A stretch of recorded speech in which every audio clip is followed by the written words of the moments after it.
જય સ્વામિનારાયણ। મારું નામ નમન દવે છે। અમે સંસ્કૃતમાં 315 શ્લોક પાકા કર્યા છે। આજના યુગમાં આપણે જોઈએ તો ઘરમાં ને પતિ પત્નીના ઝઘડા, પછી પત્ની અને સાસુના ઝઘડા બહુ વધતા જાય છે। હવે પરિવારમાં શાંતિ રહે એ માટે હવે આ યજ્ઞ યોજાવાનો છે અને એમાં અમારા પ્રગટ ગુરુવરી મહંત સ્વામી મહારાજે જે સત્સંગ દીક્ષાના 315 શ્લોક લખ્યા છે ને એનું અમે સંસ્કૃતમાં મુખપાઠ કર્યો છે અને એનું ગાન કરવાના છીએ જેથી સર્વત્ર શાંતિ ફેલાય।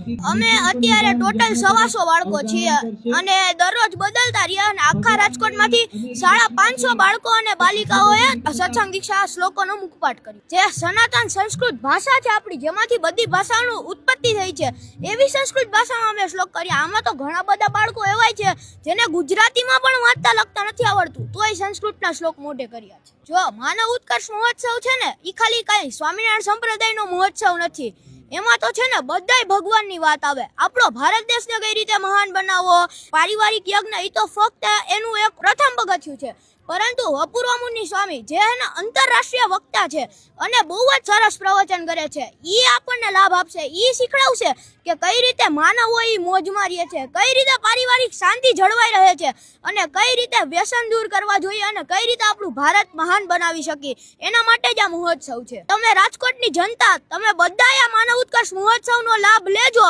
બહુ જ ભવ્ય મહોત્સવ છે, બધાને ખૂબ જ મજા આવશે। જય સ્વામિનારાયણ।